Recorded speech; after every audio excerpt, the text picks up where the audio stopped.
Drama দেখে সবে উঠলাম। রাত বাজে 2টো।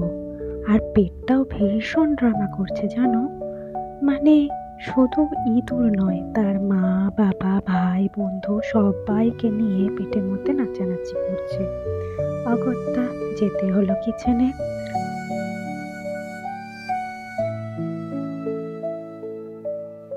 খাবো ম্যাগি। এবার ম্যাগি খাবো আর খাবারে ড্রামা হবে না, সেটা কি হয়? তাই গরম জলে দিয়ে দিলাম 1 প্যাকেট টমেটো স্যুপ। ফুটতে থাকলো আর তার মধ্যে দিয়ে দিলাম ম্যাগির 2টো প্যাকেট খুব ভালোবেসে। তারপরে ফ্লেভারের জন্য ম্যাগি মশলাটা দিয়ে দিলাম।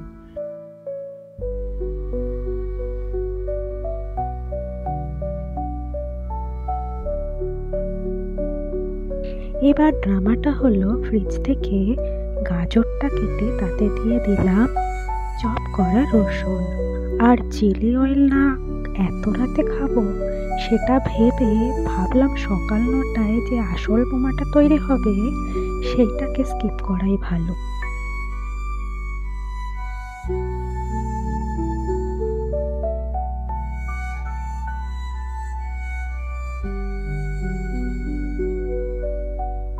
তাই জন্য দিয়ে দিলাম কাঁচা লঙ্কা ছোট ছোট করে কুচি করে, আর দিয়ে দিলাম ক্রাশ করে কিছু বাদাম। তার মধ্যে দিয়ে দিলাম একটু হোয়াইট আর ব্ল্যাক সেসামি সিড, দিয়ে দিলাম একটু সর্ষের তেল। এবার এইটাকে খুব ভালো করে মাখিয়ে দিয়ে দিলাম 30 সেকেন্ডের জন্য মাইক্রোওয়েভে। আর সাথে সাথে 2টো ডিম বসিয়ে দিলাম বয়েল করতে। বাস, রেডি হয়ে গেল আমার কোরিয়ান ম্যাগি। ম্যাগির উপরে সব সাজিয়ে দিলাম আর খেলাম কপ কপ করে।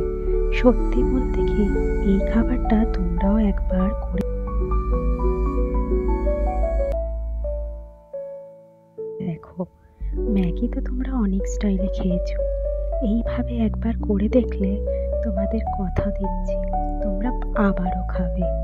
যাই হোক, আমার ভিডিওটা দেখার জন্য সকলকে